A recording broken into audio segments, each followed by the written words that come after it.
তেজস্বী যাদবের পুত্র সন্তানের জন্ম কলকাতার এক বেসরকারি হাসপাতালে জন্ম হলো তেজস্বী যাদবের পুত্র সন্তানের। গতকালই কলকাতা লালু প্রসাদ যাদব ও রাবড়ি দেবী তিনি সদ্যজাতকে দেখতে হাসপাতালে আসেন। লালু প্রসাদ যাদব তারা এসেছিলেন হাসপাতালে, দেখতে গেলেন মুখ্যমন্ত্রী মমতা বন্দ্যোপাধ্যায়। তেজস্বী যাদবের পুত্র সন্তানের জন্ম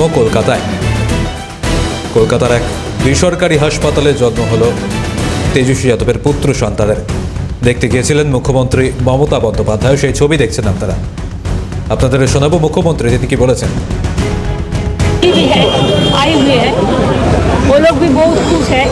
इसका परिवार में सुख शांति सब रहे और इसको चुनाव भी आ रहा है। मेरे को शुभकामना है, ये बच्चा शुभकामनाएं लेके आई हुई है।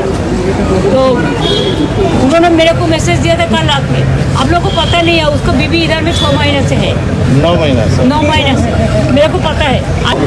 14 में हमने उसको रिप्लाई किया था 6-16 में कि I will be coming at 12 o'clock, लेकिन मैं एम लिख दिया पीएम को जानकारी के लिए।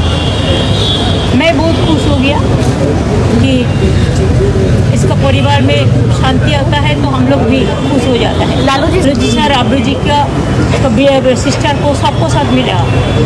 उसका पत्नी भी बहुत बढ़िया है। They are safe and sound, they are very stable. बच्चा भी बहुत देखने सुंदर हुआ है। पिताजी माताजी इतना सुंदर है तो बहुत बहुत शुभकामनाएं। Thank you. কথা বলবো, আমাদের সঙ্গে রয়েছেন প্রতিনিধি বিপ্লব। এই মুহূর্তে সদ্যজাত সন্তানদের শারীরিক অবস্থা কেমন রয়েছে জানতে পারছি? দেখো, কলকাতার একটি বেসরকারি হাসপাতালে পুত্র সন্তান হয়েছে তেজস্বী যাদবের। লালু প্রসাদের ছেলে তেজস্বী যাদব তার পুত্র সন্তান, এবং তেজস্বী যাদবের পুত্র সন্তানকে দেখতে লালু প্রসাদ যাদব সেই বেসরকারি হাসপাতালে। এবং তারপরেই আমরা দেখলাম যে রাজ্যের মুখ্যমন্ত্রী মমতা বন্দ্যোপাধ্যায় তিনি দেখতে এলেন এবং তিনি বেশ কিছুক্ষণ তেজস্বী যাদবের ছেলের ওখানে সত্যযাত্রীর ছেলে তার ওই টেবিল সেখানে ছিলেন। তারপরে বেরিয়ে সংবাদ মাধ্যমের মুখোমুখি হয়ে তিনি জানান যে ভালো খবর, এবং লালুজির সঙ্গেও দেখা হয়েছে, সন্তান ভালো আছে। সকলকে অভিনন্দন জানালাম। বাবা মাকে দেখতে সুন্দর, অর্থাৎ সন্তানও ফুটফুটে রয়েছে, দেখে খুব খুশি হয়েছি বললেন মুখ্যমন্ত্রী। এবং সামনে নির্বাচন আসছে, বাচ্চাটি খুশির খবর নিয়ে আসলো, এই কথা উল্লেখ করেছেন মুখ্যমন্ত্রী মমতা বন্দ্যোপাধ্যায়। এবং এটাও তিনি বলেন যে ওর বউ 9 মাস ধরে আছে, আমি জানতাম।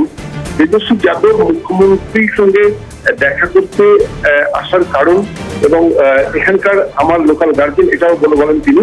পাশাপাশি সব থেকে বড় বিষয় যেটা যে তেজস্বী যাদবের দাদা অর্থাৎ তেজ প্রতাপ নিয়ে করা হয়, এবং সেই প্রসঙ্গ কার্যত নিয়ে যান মুখ্যমন্ত্রী।